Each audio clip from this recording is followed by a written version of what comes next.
Steel Curtain Network.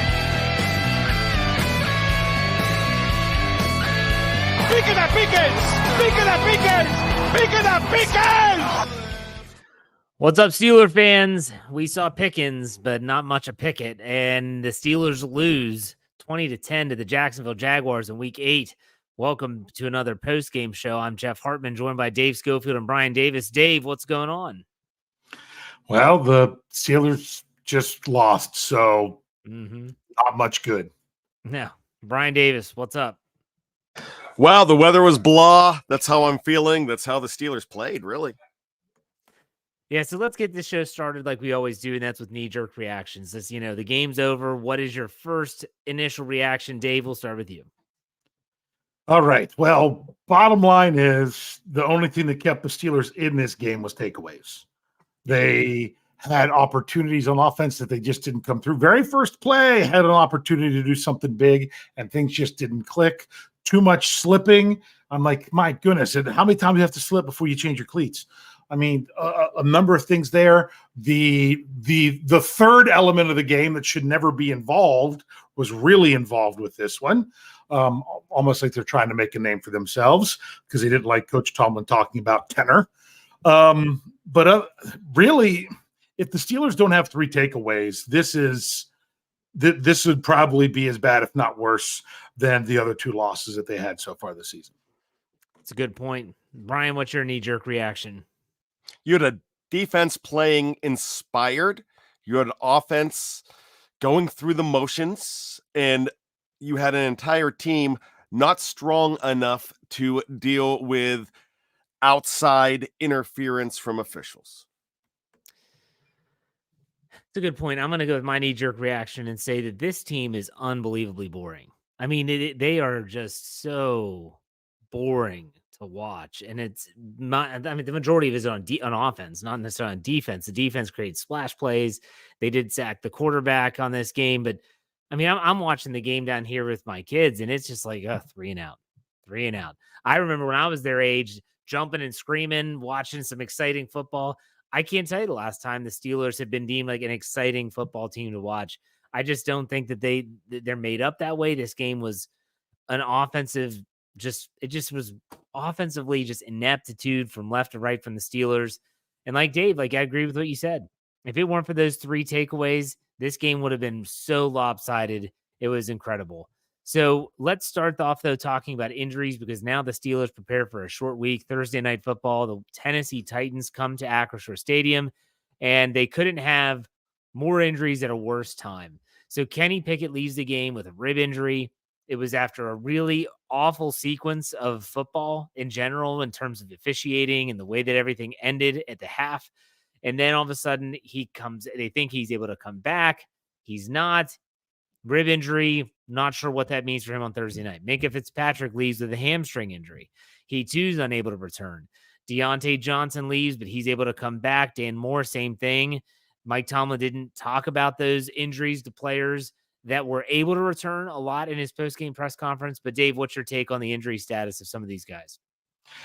Yeah, if you were to say, give me even 3 players, I'd say, well, definitely 5, but possibly as many as 3 players that you're like, you don't want them to get knocked out of the game, not come back, and possibly not be available for Thursday.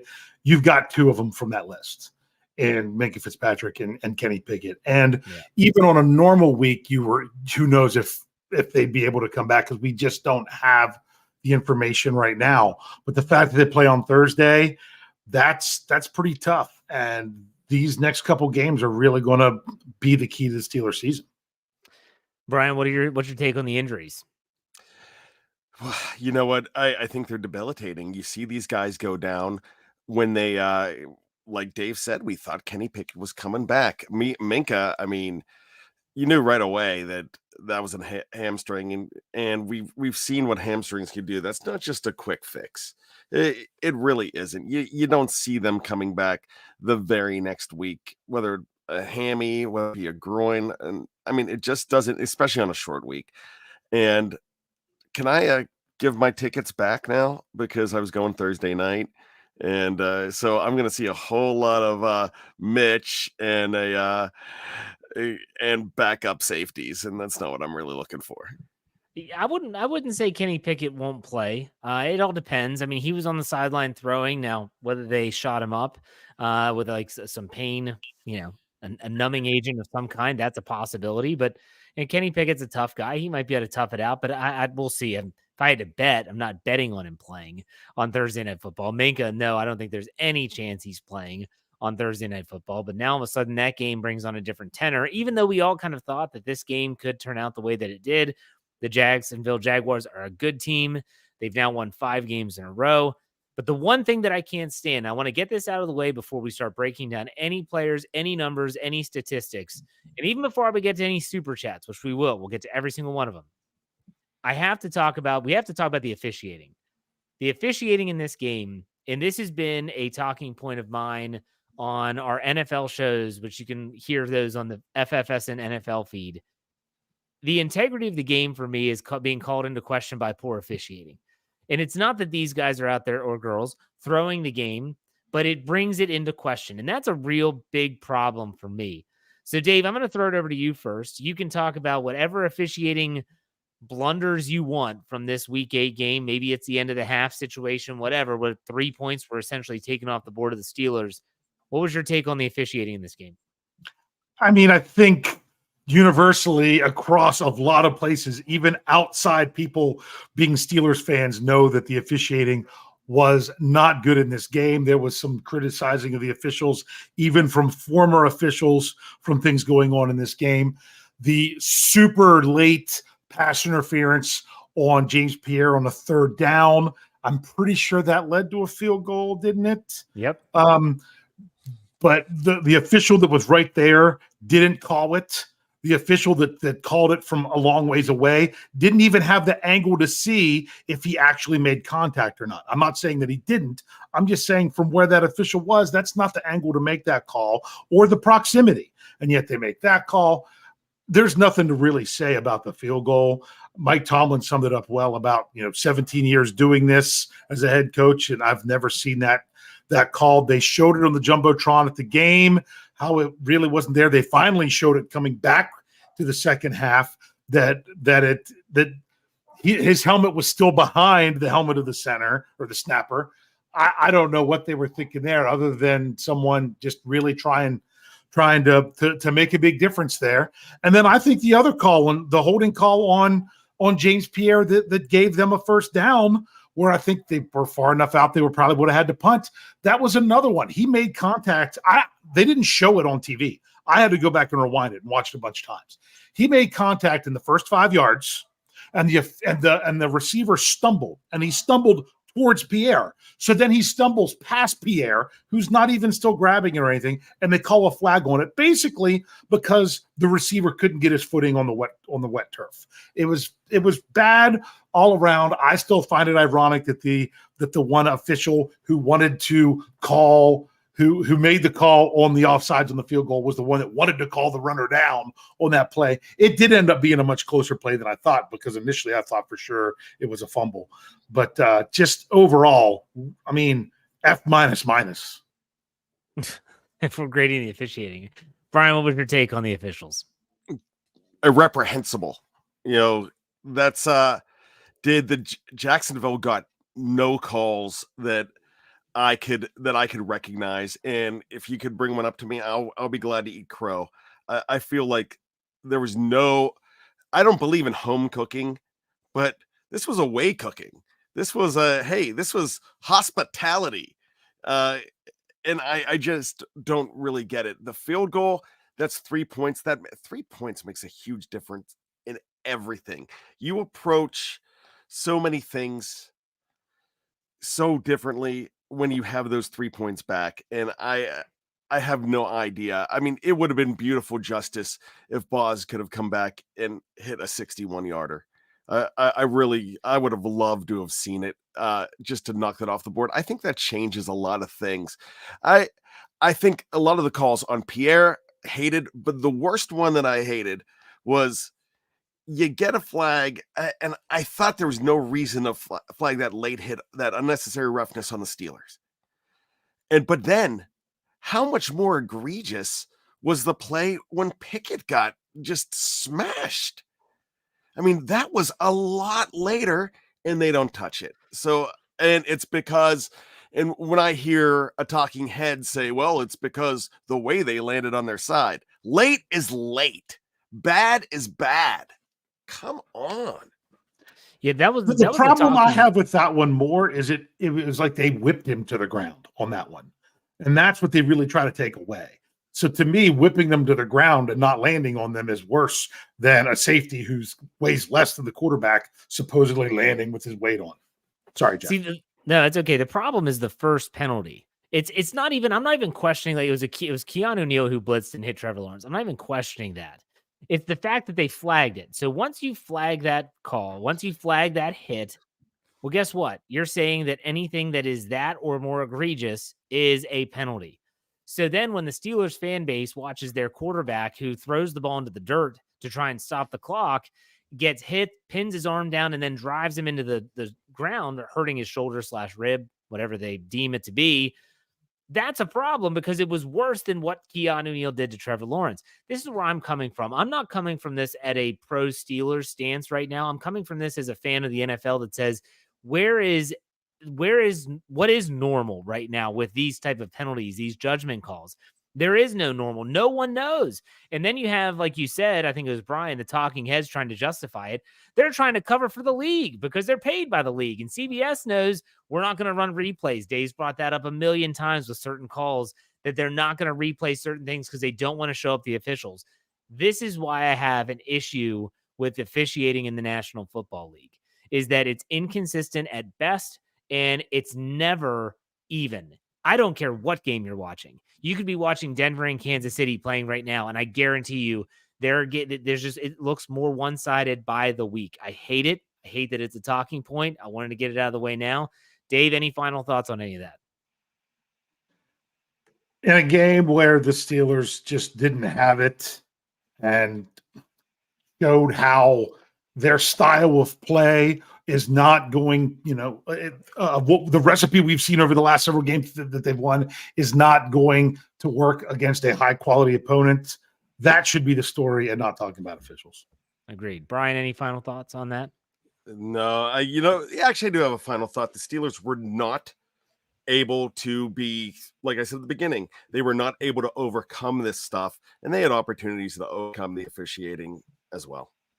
Okay, let's get to some super chats here. We had 3. Let's get Kyle Smith. He gave us $5, said it's an embarrassment. Trubisky is on the roster. Where are all the Trubisky truthers at? Just as bad as the refs. Kenny is underratedly valuable. We'll talk about the quarterback play here shortly. Let's get also one from Andrew Palladino. Gives us $4.99. He says, bad as it gets, guys. Would benefit from another bye. I hate to say it, but the 2023 Pittsburgh Steelers are a really bad football team. Thanks, Jens. Okay, and let's go back to Kyle Smith for another $5. Said another question. DJ can't shush, but the Jags can't steal terrible towels from the crowd, use them as props, and that's not taunting. It kind of goes back to officiating and the inconsistencies of it all. But let's start with the recap like we always do for those new to this program. We talk about every single player. We start off on the offensive side, and we start with the quarterbacks. Let's go with Kenny Pickett, 10 of 16, 73 yards, 4.6 average, 1 sack for 5 yards, a 73.2 rating. Before we go to Mitch, guys, what were your thoughts on Kenny Pickett before he left with injury? Dave, we'll start with you. Yeah, people that are harping on Kenny, it's not. Let's just say this. His first halves in other games have been worse. Was this second half of the game from last week, Kenny Pickett? No, it wasn't. I mean, like I was saying to Jeff but before we went on air, that first pass to Deontay Johnson, was it a little bit high? Yes. Was it too high? No. Could it have been caught? Yes. Could it have been a foot lower? When you're talking about being that far down the field, that's tough. And all these things wanted to do with talking about criticizing Pickett. I just didn't see it. Yes, they had some troubles otherwise, but it's not like Kenny was the one out there slipping and falling on routes and things of that nature. Bryan, what's your thoughts on Kenny Pickett before we go over to Mitch? I kind of thought Kenny was not great, but better than Mitch. And I will definitely say that. And I really thought it looked like he was heating up. He looked better in the first. This is one of his best first half games I've seen all year. I thought he played so much better. Was it good enough? No, because the points were not there.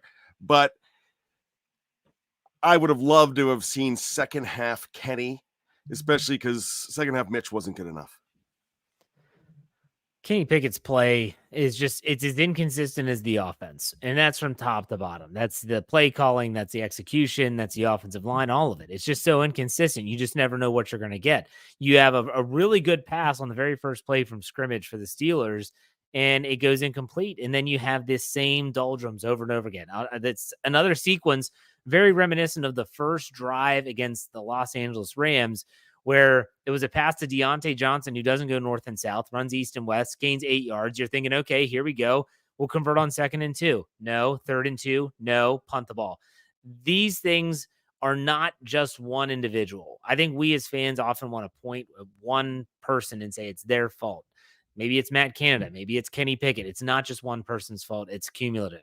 So let's talk about Mitch Trubisky, who came in relief after Kenny Pickett leaves, throws for 27 yards on 15 attempts, or 15 completions on 27 attempts, 138 yards, a 5.1 average, threw for a touchdown to George Pickens, was intercepted twice, was sacked 2 times, a 51.2 rating. Dave, thoughts on Mitch? I mean, it's kind of what you're going to get sometimes coming off the bench. You hate to say that, but I think back to the Baltimore game last year with the 3 interceptions. Basically, there was one drive moving the ball, made a nice throw on the touchdown. Not like it was an extremely difficult one, but just not enough to get the job done for the Steelers. It's almost like, oh, well, sometimes Kenny needs the first half to warm up. Well, Mitch needed a half to warm up as well. And together you only got a half each. So it was not obviously not good enough to get the job done, but didn't really even give him a chance. Bryan, what's your thoughts on Mitch? 2 interceptions. There was a part of me that when he threw that last interception, I never really count those heaves into the end zone as interceptions. I kind of I wish the stat keepers would take them away, but today I didn't, because he got away with one that was dropped. He was throwing that one interception that he threw was terrible, and the second one that he almost threw was really bad. And when a lot of those 15 completions were those all at the end of the game, that short stuff. When he tried to do something significant down the field, it wasn't significant. Yes, does he have a touchdown pass in this game? Absolutely, he does. It was Pickens did a lot of work on that, but he still gets credit because he throws it. But there was nothing down deep, nothing really mid-range. It was all this really dink and dunk stuff that gave him the 15 of 27. Otherwise, it was a pretty bad game, and it was a game that he still could have at least tied for the Steelers and given him a chance in overtime.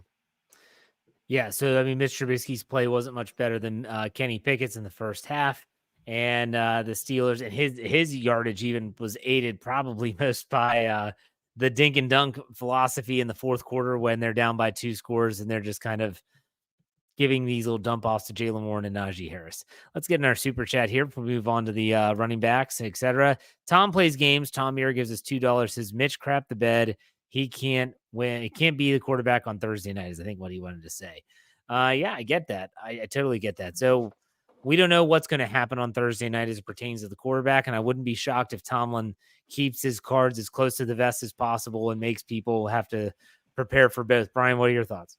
I got to say this real quick. So in the early game in Green Bay and Minnesota, Kirk Cousins tears his ACL. So what makes this whole performance even worse for the fact that you come in, Mitch comes in, and now with Kenny, you're not sure about his ribs, you don't have the ability to pull off a trade sending Mason away because you need him so much more because of how Mitch looked in this game. There's a lot of people calling for Mason, and I get it, but there's no way that Omar Khan is going to deal one of his quarterbacks where Minnesota could have been a place to go ahead and send one because of a season-ending injury to their quarterback. Yeah, I'm sorry. I just got that notification on my phone that I didn't realize that Kirk Cousins are saying an Achilles. He ruptured his Achilles tendon, so that'll be. I saw that he came out, and even though Minnesota won the game, they were like not celebrating in the locker room or anything afterwards. So I knew it was something bad. I'm sorry, I said ACL. No, that's okay. No, that's all right. Dave, what are your thoughts on anything? Yeah, I was just real quick going to talk about the first interception by Trubisky. People were like, that was in triple coverage. That was in triple coverage. Yes and no. Trubisky saw that both guys that were on the inside were on the inside. So were on the outside. So he threw it to the inside. But you just didn't. The whole reason those two guys were on the outside was because there was someone else on the inside that it was like you didn't even see the guy that intercepted the ball to know. So you can say, yeah, it was quote unquote triple coverage, but he felt that Deontay had space on both of them to the inside, but he did for a reason because there was another defender there.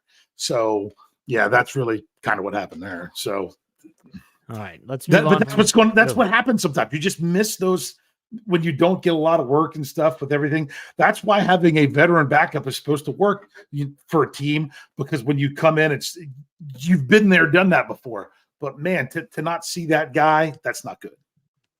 Let's move on to the running game. The Steelers finished the day with 70 yards rushing on 18 carries, a 3.9-yard average. Jaylen Warren, 5 for 19. Mitch Trubisky, 3 for 18 on quarterback scrambles. Najee Harris, 7 for 13. Kenny Pickett, 1 for 10. And Calvin Austin, 2 for 10. What's your all's thoughts on the running game? Dave, go ahead. You can start. Okay, now it's time for me to bust out what I was tracking all game. I'm sorry, but people want to blame stuff on the offensive line, on the running backs or whatever. I don't like to just constantly be on the same kind of train. And it's not like the play calls were terrible in the first half, but my goodness, you can't have it to where every time you're in shotgun, you pass, and every time you're under center, you run. That's what the Steelers did for the first quarter. 6 shotgun plays, 6 passes, 4 under center plays, 4 runs. And in the second quarter, when they were in shotgun, they passed it 12 of 14, and I'm counting when the quarterback scrambled as a pass because it was supposed to be a pass, or if he gets sacked. Okay. When they ran it on those 2 plays, they got 3 yards and 1 yard. And when they went under center 5 times, they ran it 3 times. They ran 2 play action passes. How about 16 yards and 6 yards? But on every single one of those, they refuse to break script until they get a first down. If they don't get a first down, they will run out of shotgun. They will run out of under center. They will pass out of shotgun. One play the whole game where the Steelers had not gotten a first down on the drive yet. It was where they got the 5-yard penalty in the fourth quarter. Did the Steelers break away from that script? Once. Now, I'm kind of throwing the fourth quarter numbers out because they were the only time they were under center the whole fourth quarter was to spike the ball. Other than that, they were shotgun the whole time, and they ran once. Okay, but the game dictated that. But even in the third quarter, they lined up in shotgun 12 times, passed it 10 of them. Under center 4 times. They did pass 2 of the 4, but both of them were incomplete. You're basically saying what you're doing, especially early in the game, especially first quarter, to tell the other team if you're running or passing it. How can that be your scripted plays? How can that be your scripted plays? That every time you line up one way or the other, you do exactly what you're telling the team to do. How can you run the ball like that? Yeah. If you're only going to hand the ball off when you're under center, when the quarterback goes under center, just send everybody out. Well, not only that, I mean, no disrespect to you, Dave, but if you can figure it out, now you do have an experience with coaching and you did play the game, but still, if you sitting there, you're tracking this, don't you think that the advanced analytics that go to the NFL coaches, they see it too? So it's almost like you're for tipping your hand. So now we're kind of merging into play calling, which we'll get there though. But I'm saying, how can you get a run game going doing that? You can't. They had no hope. They had no prayer. I get it. I get what you're saying. Bryan, go ahead. And the eligible Number 77 is eligible. Everybody knows what that means too. They did run a play action one time. They did. But still, there's not much. And that leads me, when you say that, Dave, that leads me to also think, what is the problem? Why are you not seeing more Darnell Washington even as a blocker? Because remember, we talked about this on draft day. You do not, if you bring in a guy like Darnell Washington, maybe he's not good enough. Maybe they see something in practice that they don't like. I don't know. But all I know, you don't have to play that game. You don't have to announce a guy as eligible. You don't have to tip your hand when you have somebody as big as Darnell Washington out there to go ahead and have him line up. I'm gonna say this, since we brought up Darnell Washington, and this has been my MO with Joey Porter Jr., with Broderick Jones. And I'll ask you this, Bryan. Who replaced Darnell Washington when he's not on the field without Pat Freiermuth in the lineup? Rodney Williams. Right. Or so, in my He opinion, got two targets, didn't he? Yeah, he did. And he didn't catch either one of them. Probably should have had two, but still. So Hot Rod gets the call. He's in there as that second tight end when Connor Hayward's not being used.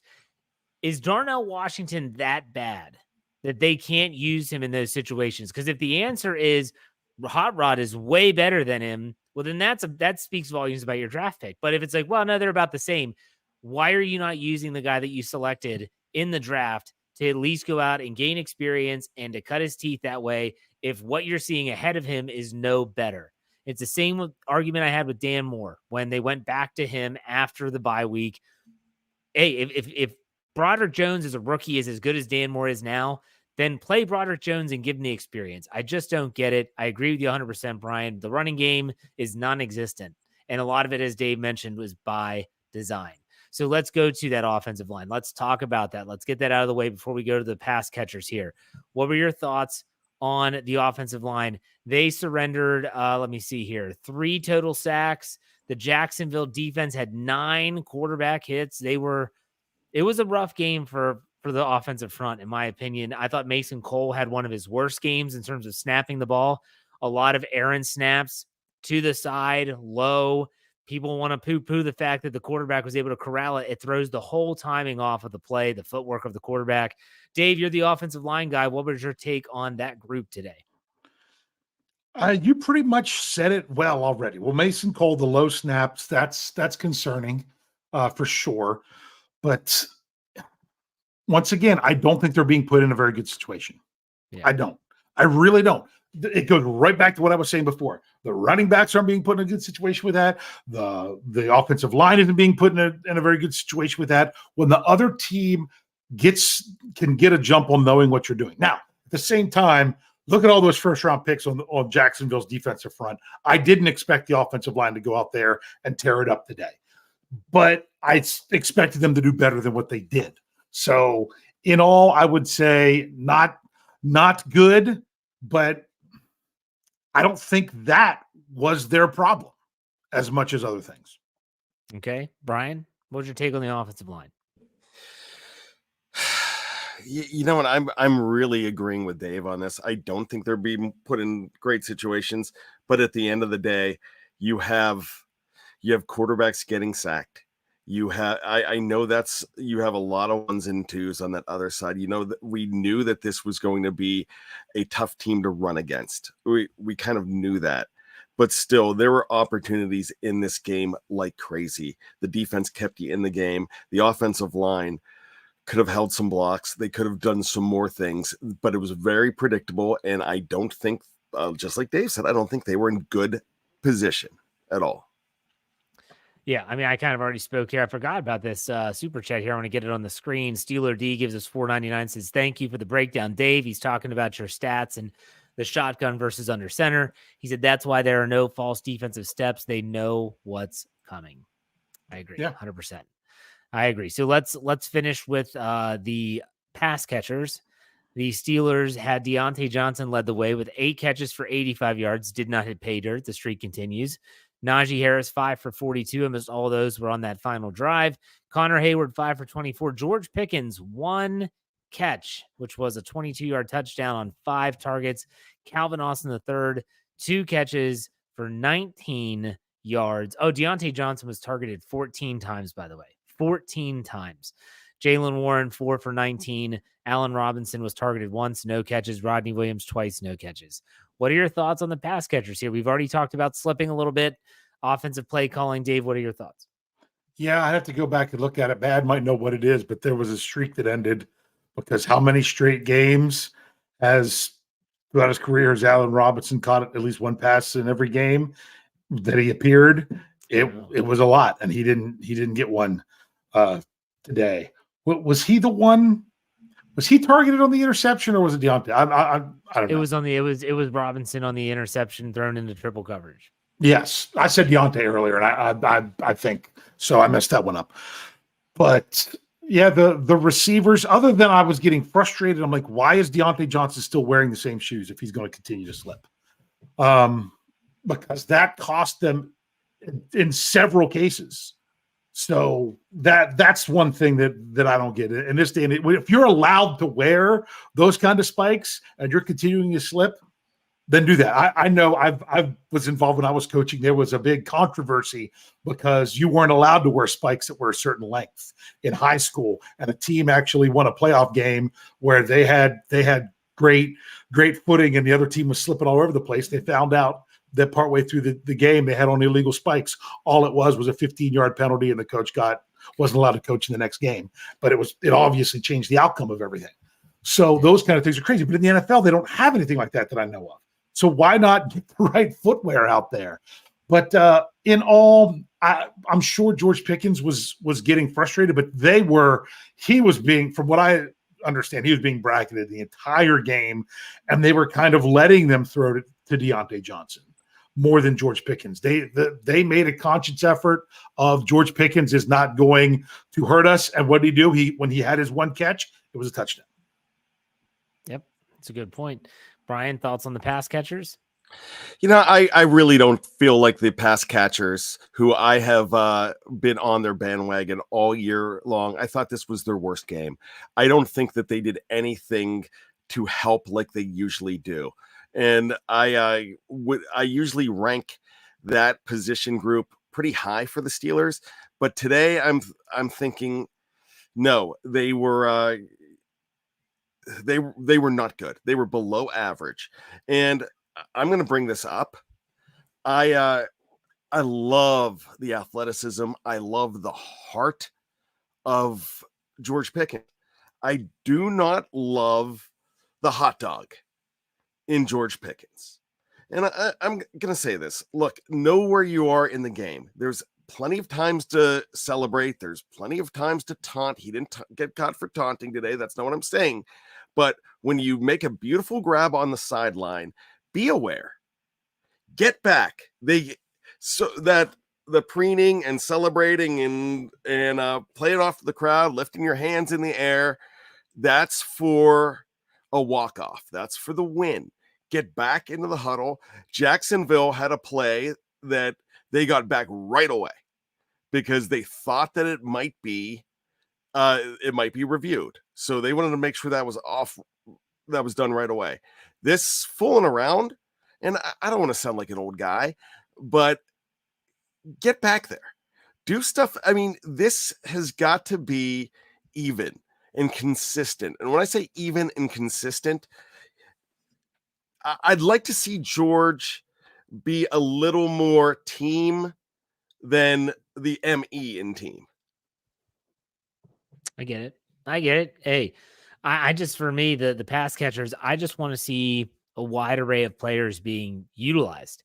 So Calvin Austin III, what did we say? When he enters the field now, since Deontay Johnson's back, red flag. Hey, number 19's on the field. Get ready for something. Well, they finally started to use him a little bit more in this game, but it still wasn't enough. Allen Robinson held without a catch. Dave mentioned he had a really long streak. Sometimes I forget Allen Robinson's even on the freaking team. He doesn't get the ball thrown to him. That maybe he can't separate. Maybe he's kind of beyond that stage of his career. I don't know. But at the same time, you have to wonder.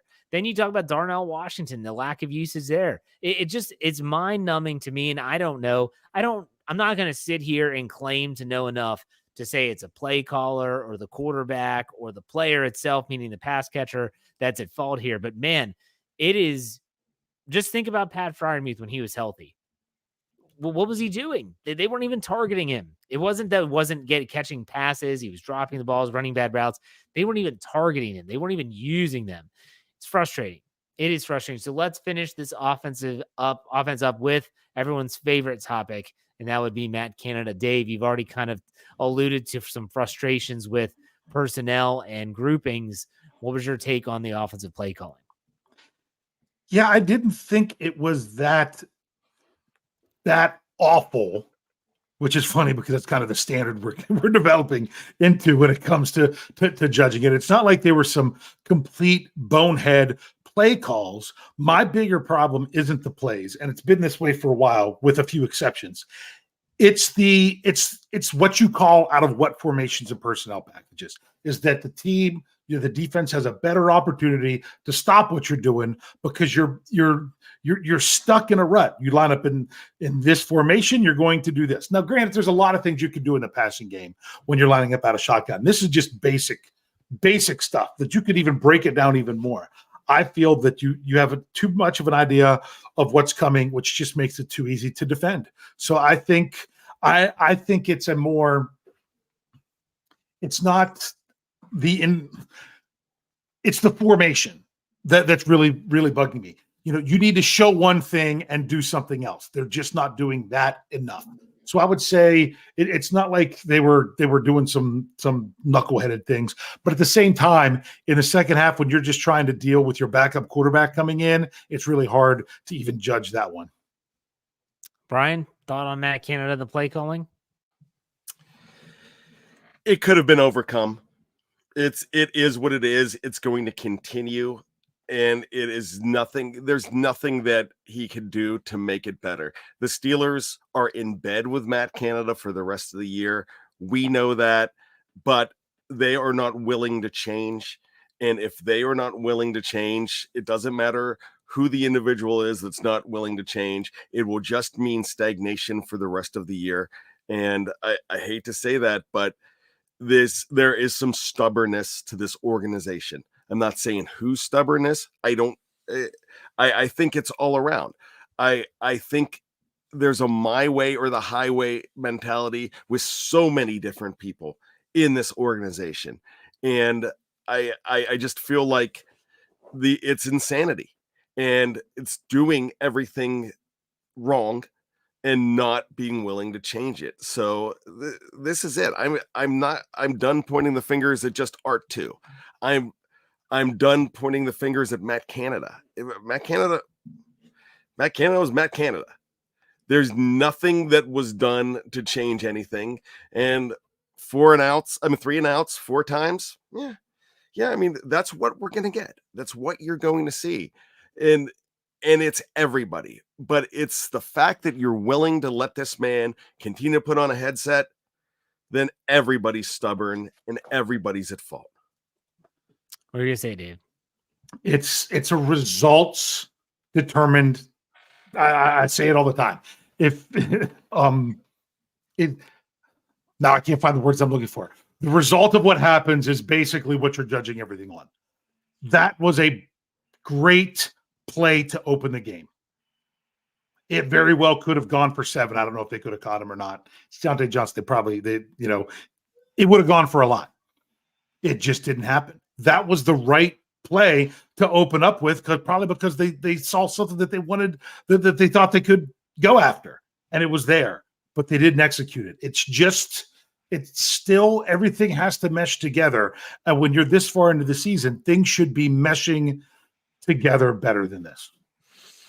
Yeah, I mean, you look at the offensive numbers under Matt Canada for as long as he's been calling the plays, they speak for themselves. And it's really, really bad. I mean, you could talk about the streak of not having 400 yards of offense. I mean, we could literally run down the gambit of those numbers. I don't want to do it again, but we have more pressing needs to discuss. So what we're going to do is we're going to take a quick break, only for those on the audio side. If you're watching live on YouTube, Facebook, or Twitter, we're not going anywhere. But for everyone else on the audio side, we'll be right back after this word from our sponsors. All right, Steeler fans, welcome back. We talked about the offense and the play calling, and trust me, there was a lot to uncover there. It's time to talk about the defense, and I think maybe one of the biggest question marks that we need to discuss towards the tail end of the show, so make sure you stick around. Let's talk about the defense, though. Defensively, let's talk about the pass defense, talk about Trevor Lawrence and his numbers. He finishes 24 of 32, 292 yards, 9.1 average, 1 touchdown, 1 interception. He was sacked 3 times with a rating of an even 100. You talk about, rushing the passer.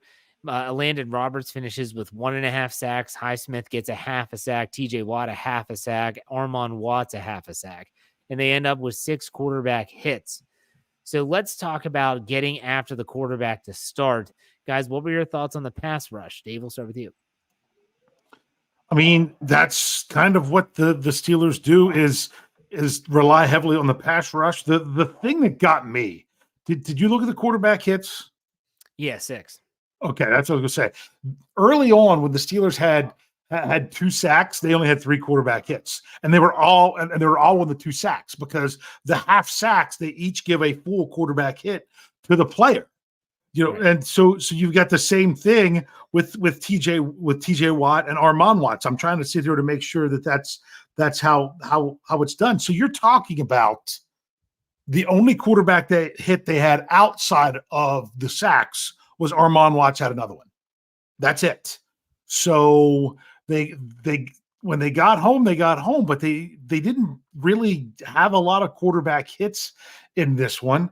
So I really don't know what to say about the pass rush. I'm not saying it was bad, but also it wasn't good enough. No, it wasn't. And I'll let Bryan talk first. Go ahead, Bryan. What's your take on the pass rush? Yeah, it's really weird because I did not think that Trevor Lawrence was that special with his stats until I heard them. I was like, wow, because the eye test, nothing looked perfect. I mean, he's a very good quarterback and know it, but watching that game, I felt like he was being harassed in a lot of places. I think he's a guy that knows how to get out of trouble. I really liked what the Steelers were bringing, but Dave's absolutely correct. It was not good enough. TJ Watt, I'm not sure if he's 100% healthy, not that anyone is at this stage of the season, but they put him on an island a couple times with that rookie right tackle, and the rookie right tackle did okay. I'm still kind of wondering when Alex Highsmith is going to show up and actually have a breakout game. We've seen TJ Watt do it a bunch with a lot of attention thrown his way. Highsmith does a good job. I'm not saying he isn't, but at the same time, when you're paid the way that you were this offseason, you do kind of hope for that game where you're like, wow, Alex Highsmith had 3 sacks or 2.5 sacks or anything like that. He hasn't really had that moment yet this season. I'm hoping that it comes soon. It will only help the pass rush and help TJ Watt opposite him, but he's going to have to start winning some of those matchups. I thought the pass rush was okay, but like Dave pointed out, the quarterback hits, that number might be slightly inflated. We'll put it that way. Okay, let's talk about the pass defense. We already went over Trevor Lawrence's numbers. The Jacksonville receiving core, they had Evan Ingram, 10 catches for 88 yards. Calvin Ridley, 6 for 83. Travis Etienne had 3 catches for 70 yards, including a 56-yard touchdown. Christian Kirk, 4 for 46. And then when you look at pass defenses, DeMonte KZ has 1, TJ Watt has 1, and that is it. What did y'all think about the pass defense with Joey Porter getting his first career start? Dave, go ahead. Yeah, they missed Minkah. Yeah. I mean, the touchdown they gave up, only touchdown they surrendered was, Jim, you kind of saw Joey Porter Jr. buckle to step up at a moment that he shouldn't have. But where was the safety? The safety was not where he was supposed to be. Both players were stepping up to take the short pass with no one to handle the deep. That Coach Tomlin said it after the game, a miscommunication. That makes sense based on what you saw out there, because there should not be 2 guys up for going for the short pass and no one over the top. So they missed Minkah. It just didn't seem right. It seemed like they avoided Patrick Peterson a lot until towards the later part of the game. because I didn't see him getting involved in much at all until later on. But you give a team enough time, and they're going to find a way to get get it done in the passing game against the secondary. And when I don't mean enough time, meaning in the pocket, meaning far enough into the game. I get it. Bryan, what are your thoughts? Kirk, always open. Ridley seemed always open. Evan Engram had a fantastic game against this team. It seemed like even when you got him in the third down situations, they would come up with ways to do it. So if you ask me about the pass defense, horrible. Just horrible in this game. Would have loved to have seen what Minkah could have done to change all that. And I'm sure at least 3 incompletions if Minkah's in that game. It was on Twitter. It was funny. I put out there that why is the defense look like they're chickens with their heads cut off before the snap? I mean, they're literally running around. Everyone's pointing at each other and they're shuffling and all this stuff. And someone commented back to me and said they don't have the guy that normally gets everyone lined up, Minkah Fitzpatrick, out there. And I was like, that makes a lot of sense. Minkah is normally the one that sets the entire secondary. He gets everyone lined up. Hey, here's what we're doing. This is what they're thinking. He's a ridiculous film freak when it comes to studying film. Yeah, they missed him big time. And like you said, Dave, that play, Joey Porter bit on it, but at the same time, he was expecting help over the top. And I think KZ was trying to intercept the pass. That was just dreadful, So that is the fragility of the Steelers, though. When you think about it, one mistake where the defense feels like they have to play a perfect game just to give their offense a chance. That is the fragility of this Pittsburgh Steelers offense right now, and really the team in a whole. So let's finish this up talking about the rush defense, which continues to be an issue. The Jacksonville rush, they ran for 106 yards on 30 carries, a 3.5 average. And I felt like it was worse than this. Etienne rushes 24 times for 79 yards, a 3.3. Trevor 1 for 10. Tank Bigsby 3 for 9 before he had his fumble and exited the game. I felt like the Jaguars were running the ball really well, and they just got away from it. Dave, what were your thoughts on the run defense? What's crazy is that the Steelers had a better YPC. They had a better yards per carry than Jacksonville did. There was a few times that they were able to get some runs and some outside runs. You got to look, though. There was a lot of times where the Steelers were stuffing them at the line of scrimmage. A lot of times they were stuffing them to the line of scrimmage. But then Jacksonville would turn around, complete a pass, and you would completely forget that the defense did that to set it up. So that's why sometimes their good stops against the run kind of brought it all back. I mean, Alex Highsmith made that great 5-yard loss there towards the end, things of that nature. But against the run, they didn't do all that bad against the run in this game when you really look at it. But they were Jacksonville was able to run the ball enough that you still had and have the lead to have that still continually be a threat throughout the whole game. Bryan, what's your thoughts on the rush defense? I thought it was one of the better performances out of the rush defense in all of 2023. And, I realize that there were a lot of plays here and there, but I like what Dave said about, they would go ahead and complete that pass, and then they're allowing them to run more. I think the Steelers' rush defense took it away so much more than, but they were allowed to get back in it after the pass defense let Trevor Lawrence and his crew back into this game. Well, not back in this game, but back into rhythm. Yeah.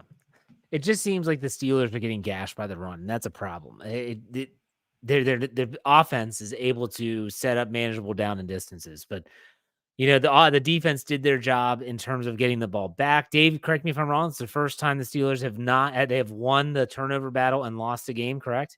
Correct. Okay. That's why they only won it by 1 when you think about it. But there's been other games they won it, but this is the first time they won the turnover battle and lost the game. But really winning the turnover battle here, like I said before, just kept it from being a blowout. Yes, absolutely.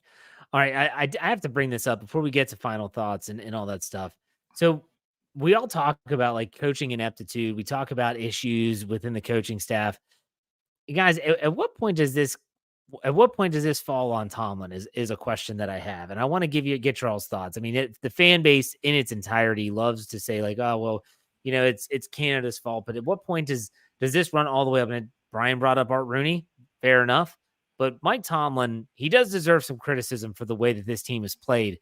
Dave, what about you? What's your take on that? Yeah, I mean, bottom line is I still think the problems with the Steelers are more on offense. And yeah, they're ranked in the 30s for both offense and defense. But somebody said it. TJ Watt gets the sack, a 3-point play. Well, I guess it was him and Armand Watts got credit for it. Initially, they gave it just to TJ. But it's a 3-point play. Takes them out of field goal range. But 3 plays later, the defense is right back out on the field. Right. They're asked to do so much and absorb so much constantly that to me, and people are like, oh, it's not that the defense is good enough.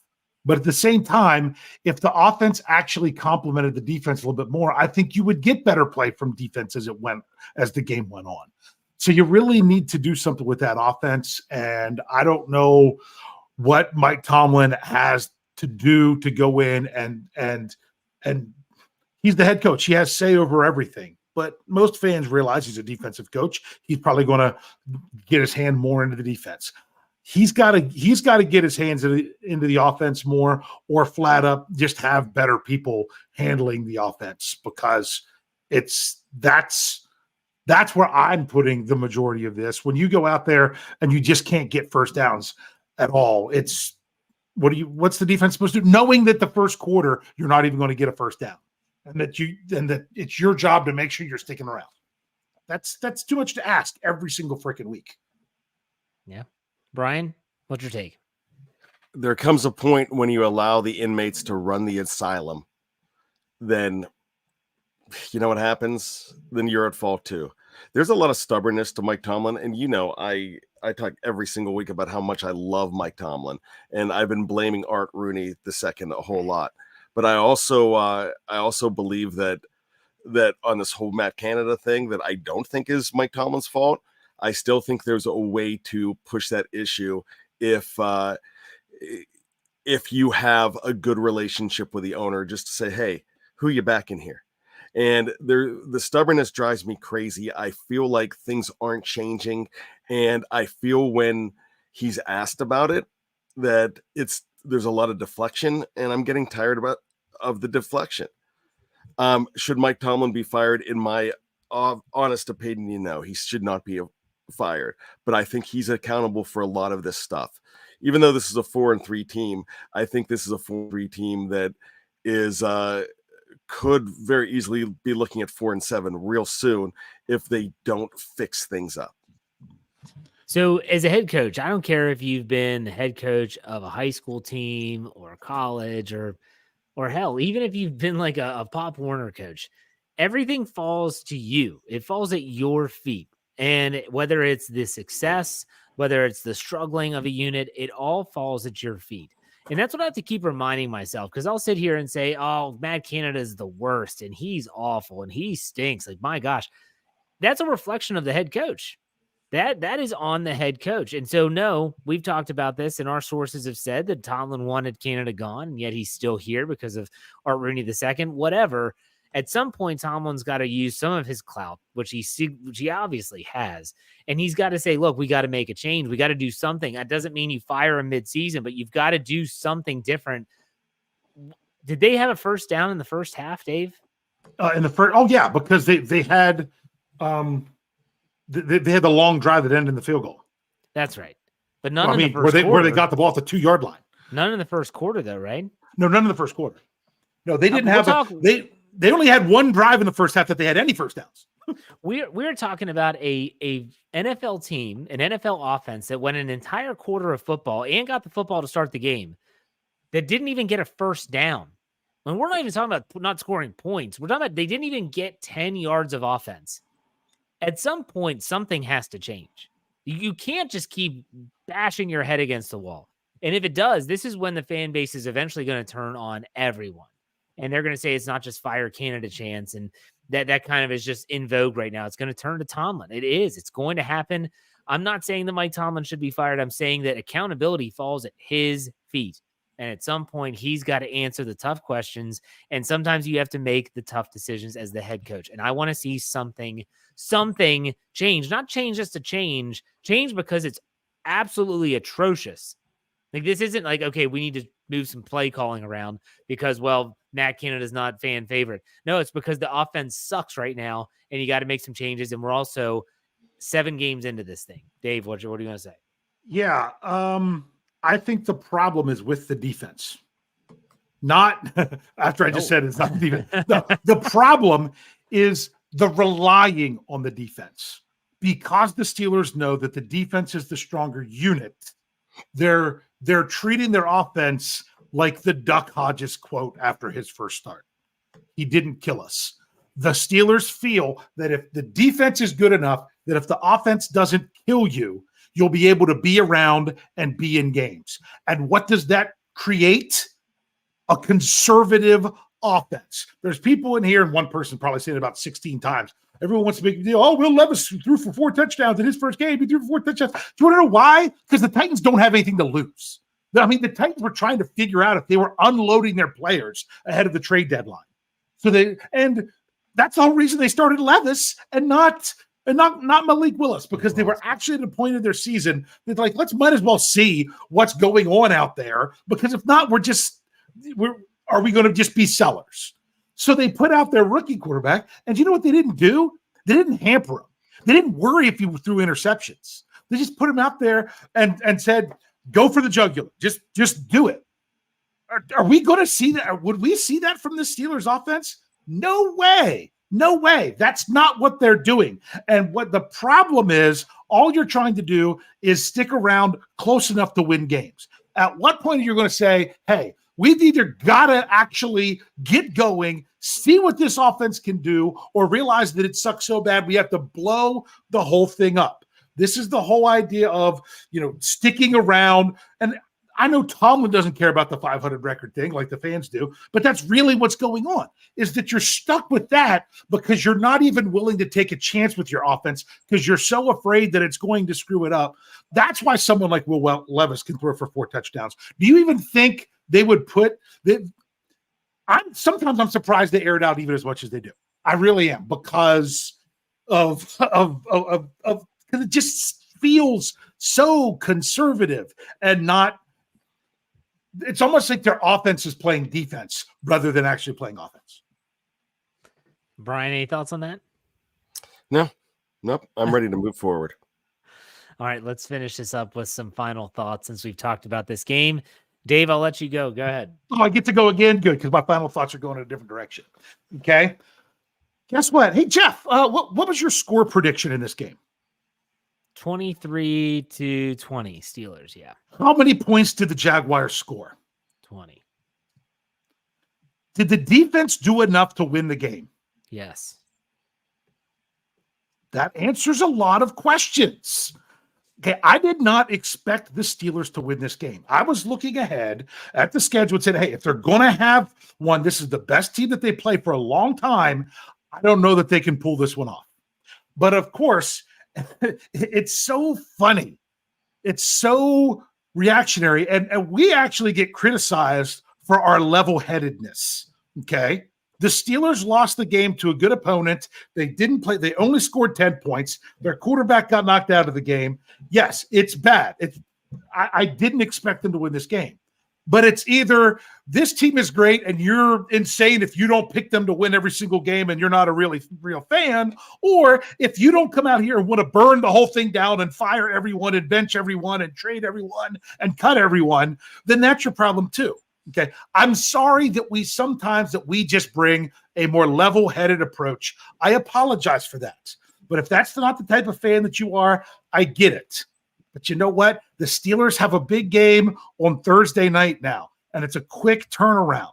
So the thing that yes, you're like, oh man, Will Levis, they got to go up against him. He just threw 4 touchdowns. That's right. But you also got a rookie quarterback on a short week. Let's see how that works out. We don't know what's going on for the Steelers with their quarterback situation. So I don't feel nearly as good about Thursday night as I did 12 hours ago. But that's just the nature of the NFL and how things go. But it's not time to burn it all down, because guess what? The Steelers come out and win the next 2 games. You know what? Fans were upset that we're calling for 15-2 because now they can't go 15-2. The best they can do now is 14-3. So there's a lot of warts on this team. Sometimes they can win through them, and sometimes they can't, especially when it was up against such a good opponent. And as I said when we did our staff picks, doesn't mean that the Steelers can't get to a point this season and grow to a point that they can play with teams like this. I just didn't think they were at a point of their growth this season to beat a team like this yet. So for the people that say, oh, this just goes to show they can't win the playoffs and they can't beat a team like that. They don't have to beat the Jaguars in October. It would be more important to beat the Jaguars in January. They've got to continue to grow, and you've got to through the wins, you've got to grow, and through the losses, you've got to grow. Now you've got a loss that should be more room for growth. Bring on Thursday. All right, Bryan, final thoughts. When I was growing up in the 80s, I watched a lot of quarterbacks. I watched the end of Terry Bradshaw. I watched Cliff Stout. I definitely watched Mark Malone. Watched David Woodley in there. Todd Blackledge. Bubby Brister. There was even a Rick Strom sighting too. And that was some of the worst offenses that we've ever seen in Pittsburgh Steelers history. This offense is worse. Those offenses, as bad as they were, they got first downs. They scored over 20 a lot. They were we came off of the 70s and we're like, oh, all right, no, this is horrible. This is really bad. No, I would take those offenses over what we're seeing right now. The stubbornness is killing me. And I'm going to say that there's so much stubbornness here. It is killing me. It's not willing to change, or not even look like you're willing to change. Mike Tomlin is a ride or die guy. And I'm not talking about Jeff's ride or die crew. I don't believe he's in the ride or die crew. I think he's a ride or die guy, and he's dying right now with this entire situation. It's a good way to put it. Good way to put it. I want to get this super chat up here by Afton before I forget. Afton Ford gives us $2. Says, I share your frustrations. Let's see improvement. Yeah, I want to see the improvement. I also want to see it in a winning performance on Thursday Night Football. We know that, and Mike Tomlin said this after the game, we got to turn the page. We have to move on. We don't have an option. I believe, correct me if I'm wrong, Dave, Mike Tomlin's going to speak tomorrow, Monday, is he not? I expect him to. I haven't got an official release of that yet. Okay, so I think that his press conference goes to Monday because they have to practice. They have to get ready for Thursday Night Football. It's going to be a really, really chaotic week. It always is here at the Steel Curtain Network. We're going to keep you up to date on everything in terms of our schedule. I'll probably lay that out for everyone on Let's Ride on tomorrow morning, which, by the way, if you don't listen to our podcasts that are not on YouTube or Facebook or streamed on Twitter, make sure you do search Steelers wherever you get your podcast. You'll get my Let's Ride podcast Monday, Wednesday, Friday, Bryan's Bad Language, Dave's Stat Geek, and so much more, all on that audio only feed. So make sure you check that out. But guys, that's it. 20-10. Steelers lose to the Jaguars. They got to turn the page quickly. We're right there with them. We can get this taste out of our mouths real quick with a win on Thursday night and then have a mini bye. So in the meantime, for Dave and Bryan, I'm Jeff. We will see you on well, actually, Bryan won't be because he'll be at the game. Dave and I will be back on Thursday night after that Thursday Night Football game. We'll see you next time. Take it easy.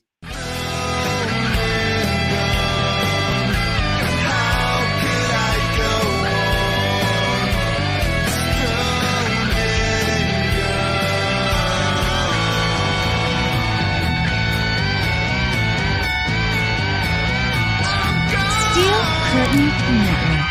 Get it. Everybody else gets a little tight.